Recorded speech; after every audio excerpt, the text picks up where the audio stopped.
প্রিয় বন্ধুরা, আজকে একটা চমৎকার বিষয় আপনাদেরকে বলতে চাই।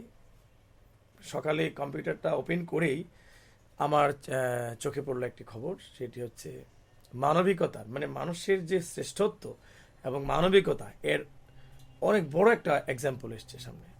সেটা হলো আপনার অস্ট্রেলিয়ার একটি খেলার মাঠে একটা অতিথি পাখি, মানে দৈব দুর্বিপাকে সে ডিম পেড়েছে এক দুর্বা ঘাসের মধ্যে। তো খেলা কর্তৃপক্ষ এবং মাঠ কর্তৃপক্ষ কি করলো, ওই মাঠে মানে জরুরি যেসব খেলা ছিল আগামী 1 মাসের জন্য ওই মাঠে সব ধরনের খেলা এবং প্রবেশাধিকার নিষিদ্ধ করেছে।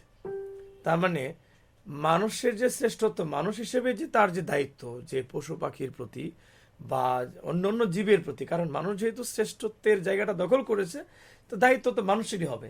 পাখির কিন্তু দায়িত্ব হবে না মানুষের উপর, বা গরু ছাগল কুকুর বিড়ালের কিন্তু মানুষের প্রতি দায়িত্ব নেওয়া অত ঠেকা নেই, কিন্তু আমাদের ঠেকা আছে।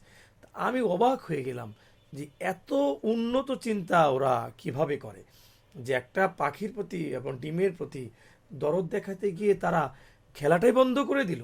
আর বাংলাদেশে মানবিকতাটা হলে কেমন হতো? তো আমাদের সোহান বলছে যে তাহলে স্যার মনে হয় এই যে ডিম এবং পাখি দুটি মানুষের তেল দিয়ে মানে ভাজি করে খেয়ে ফেলতো। আর বাংলাদেশের মানবিকতা আরও উদাহরণ আমার কাছে আছে। সেটা হলো, দেখেন, একটা মানব শিশু মানে মানুষের বাচ্চা, মানুষ তো ডিম পারে না, মানুষ বাচ্চা প্রসব করে। মানুষের বাচ্চা যদি হাসপাতালে জন্ম নেয় বা বাসা বাড়িতে যদি মানে সিকিউরিটি ছাড়া বাড়িঘর থাকে, তাহলে সেখানে মার পাশাপাশি অন্য আরো অনেক মানুষকে দিয়ে এটাকে পাহারা দিতে হয় কেন? শিয়ালে খাবে দানা, মানুষ বাচ্চা চুরি করে নিয়ে যায় হাসপাতাল থেকে। এটা হচ্ছে বাংলাদেশের মানবিকতার লেভেল। আচ্ছা, আরেকবার দেখেন, জীবন দেখেছেন তো নিশ্চয়ই, তাই না? ওই যে একজন সারা জীবন বসবাস করা স্বামী স্ত্রী, ওই বৃদ্ধ লোকটি তার স্ত্রীকে আপনার মানে আর রাখবে না ঘরে, ঝামেলা, তাকে টেনে হিচড়ে নিয়ে জীবন্ত কবর দেওয়ার চেষ্টা করছে। ঠিক আছে, এইটা হচ্ছে মানবিকতার উদাহরণ। আরেকটা উদাহরণ চোখে পড়েছে, সেটা হলো জায়গা জমি, 1 হাত জায়গা জমির জন্য আপনি চিন্তা করেন, আপন দুই ভাই আরেক ভাইয়ের চোখ উপড়ে ফেলে বাবার কাছে নিয়ে গেছে। এই তো মাত্র কদিনের ঘটনা। আর সাংবাদিকের পা কেটে হাতে করে নিয়ে তারা উল্লাস করছে, কিংবা জীবন্ত একটা মানুষকে পাথর দিয়ে মনে করেন চাপা দিয়ে মেরেছে। তো মানে এগুলো বলার মানে হচ্ছে পাখির প্রতি, কুকুরের প্রতি, বিড়ালের প্রতি মানুষের কি পরিমাণ উদারতা, উদার্য এবং ভালোবাসা, মানবিকতা, সেটা কিন্তু বলার মতো। এবং আমি আপ্লুত হয়ে গেছি।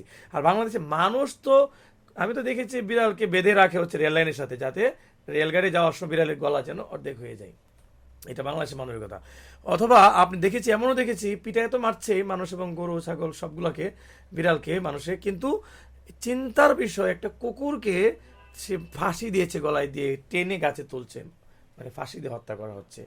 মানুষকে তো করছেই। তো আমরা একটা অসভ্য, একটা বর্বর জাতির যত লেভেল থাকে আমরা তার সব অর্জন করে ফেলেছি। তা আমার কথা হচ্ছে, মানবিক পৃথিবী চাই, মানবিক মানুষ চাই।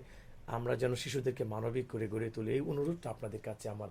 ফকিরি দর্শনের মতে যে মানুষ যখন মানবিক প্রাণবিক হবে তখনই পৃথিবীতে শান্তি আসবে, এবং মানুষ তার ভিতর থেকে মানুষের ঐশ্বর্য এবং শ্রেষ্ঠত্ব বুঝতে পারবে। তো এই জন্য এটা করবেন। আর আর ফকিরি দর্শন সবার মধ্যে জাগ্রত হলেই মানুষ মানবিক প্রাণবিক হবে। ধন্যবাদ সবাইকে।